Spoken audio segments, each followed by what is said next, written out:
Hello everyone, my name is Cuma Aydoğdu. Today I will talk about phrasal structure and verb complementation. The syntax of simple English sentence is covered in this chapter.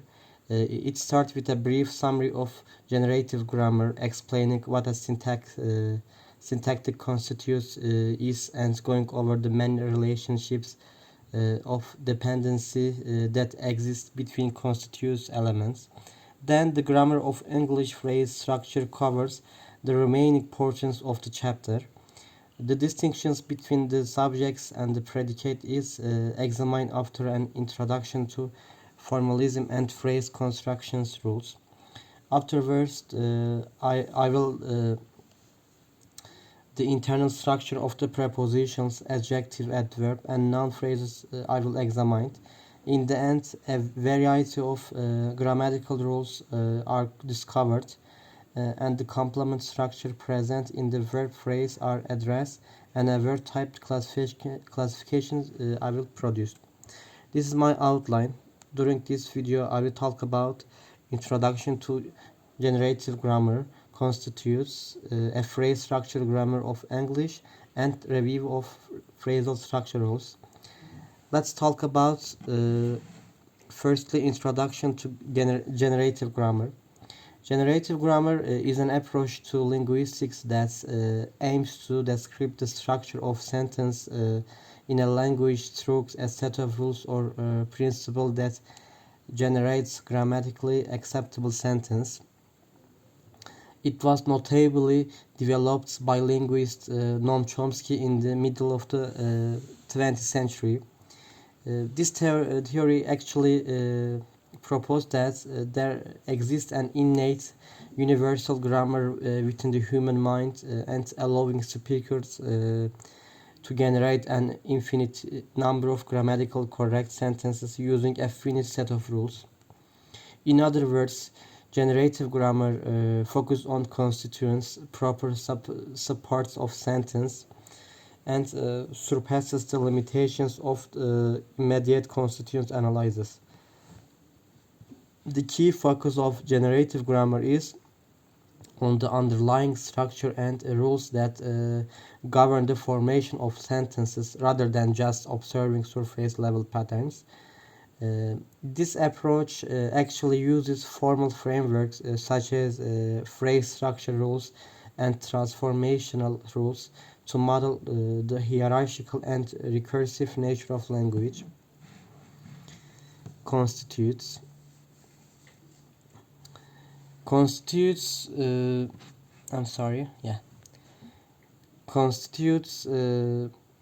involves dissecting sentences into their fundamental part for analysis. Constituents, on the other hand, are the integral elements within a sentence that undergo scrutiny in syntax studies. This involves evaluating their structure, internal arrangement, relationships among elements, positioning concerning other constituents, and their functions within the sentences. Identifying constituents relies heavily on context determined by various constituency tests. These tests involve manipulation by syntactic operations. Constituents can be replaced, moved, conjunct, or stand alone within the sentences.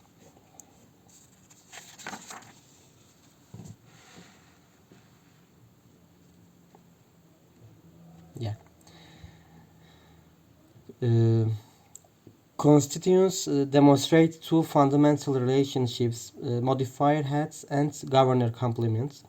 Modifier heads relationships, one element's modifier can be omitted while the other is essential expressing some quality or aspect of the heads. On the other hand, in governor complements relationships, neither element can be omitted and they mutually or dependent on each other as seen in subject, predicate, and verb-object associations. Now I will talk about our other topic, a phrase structure grammar for English. A phrase structure grammar for English entails a structural representations of sentences and phrases through a set of rules defining their formation. Here, a detailed breakdown of the components. Now I will talk about each of them. I start with the form of phrase structure rules. Phrase structure rules describe how sentences are composed of constituents or phrases. They involve symbols and rules that define the structure of sentences in terms of their constituents. For example, in here, A, B plus G, G, D. In here, B and G called labeled nodes, and nodes is a point on the tree diagram. You get it? And second one, subject and predicate. The subject is the noun, pronoun or noun phrase that performs the actions of the sentence or about which the action is started. The predicate, on the other hand, is a part of the sentence that contains the verb and provides information about subject.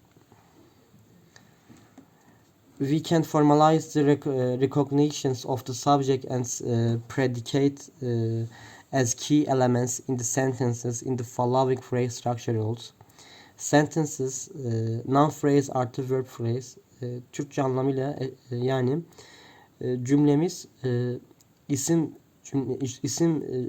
cümleci ve verb cümlecinden oluşabilir diyor yani. Now I will talk about noun phrases.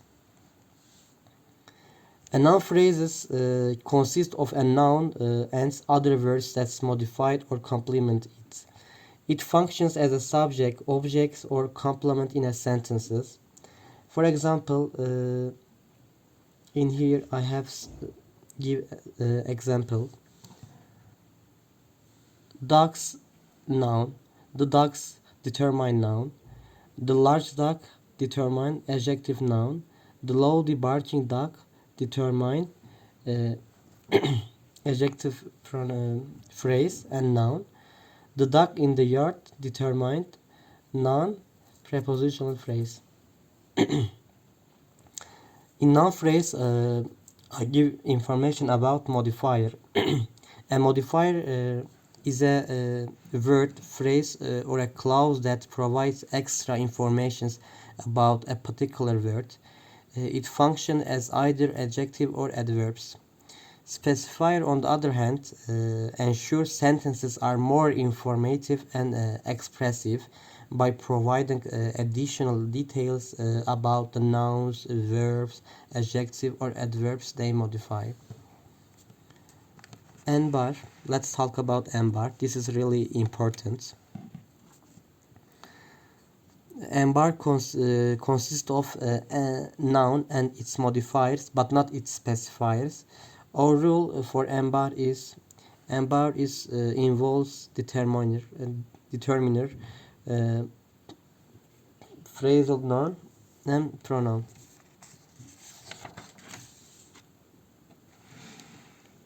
For adjective phrase, an adjective phrase consists of an adjective and other words modifying or complementing it.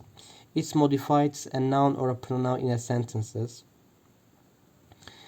In here, the category of degree adverbs includes words which are defined as adverbs because they modify both adjective and adverbs.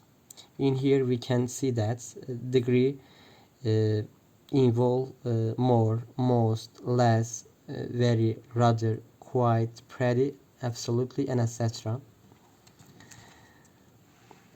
Now, I will talk about adverb phrases.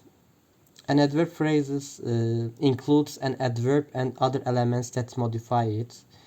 It modifies verbs, adjectives, or other adverbs. For example, very quickly or extremely carefully. Sixth, a prepositional phrase. A prepositional phrase consists of a preposition, its object, and any modifiers. It's an adpositional phrase in which a preposition is the head. The preposition precedes its complement. In here we can see that prepositional phrase, our first preposition until, after the game, it's means prepositional phrase, prepositional, our second preposition after. The game is noun phrase. Noun phrase, the is the determiner in the noun phrase. Game name is the name of the noun phrase sentence.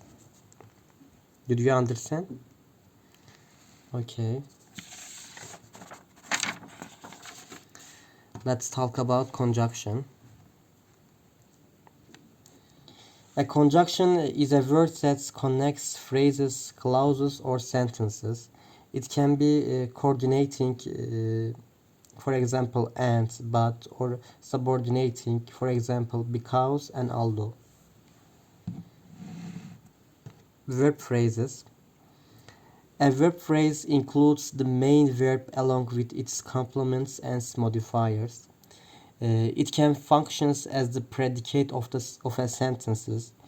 Verbs actually fall into different clauses based on the type of complement structures that they require. This is called the verb This is called the verb subcategorizations. This based on the type of complement a verb takes, a number of subcategories of the verb can be identified. In intransitive verb, arrive, cry, love, and swim.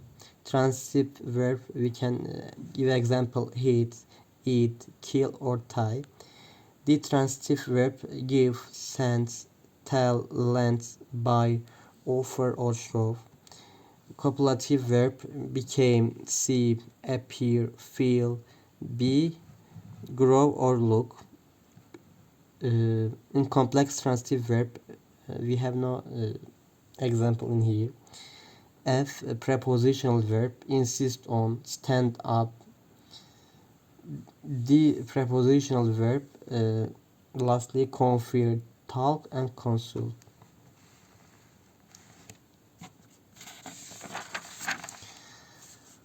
Now I'll talk about our last topic, review of phrase structure rules. Phrase structure rules Phrase structure rules are employed to generate structures that abide by the rules of syntax in English. These rules help in understanding how various constituents combine to form grammatically correct sentences in the English language. The following are in here. There are the phrase structure rules for English which we have established so far. For example, sentences, noun phrase and verb phrase. Noun phrase, determiner, am, bar, pronoun, and possessive pronoun. In here we can see all of the phrasal structure rules. Our topic here last. See you next week.